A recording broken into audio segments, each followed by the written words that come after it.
বন্ধুরা, রংপুরের শহরে এই শিশুটিকে আপনারা কেউ দেখেছেন কি?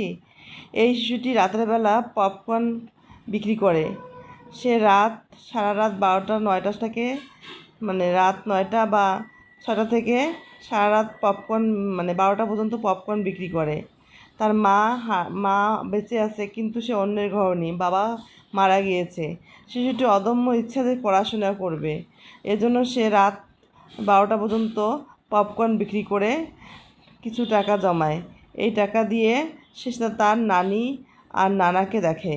নানি পপকর্ন ভেজে দেয়। নানা অসুস্থ হওয়ার কারণে সে নিজে এই পপকর্নটি রাতের বেলায় বিক্রি করে। আর সেই পপকর্ন বিক্রি করার পর লেখাপড়া করে, পরের দিন স্কুলে যায়।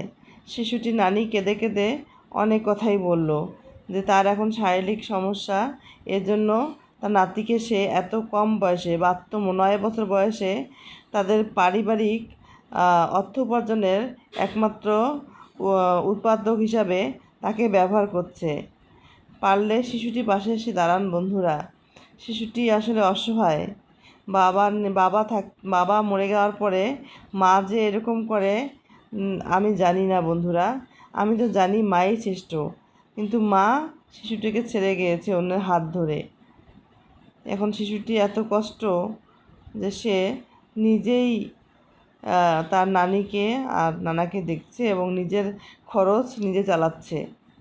এই দৃশ্যটা দেখলে আমার মন এত কি বলবো, হৃদয় বিদারক ঘটনা মনে হচ্ছে।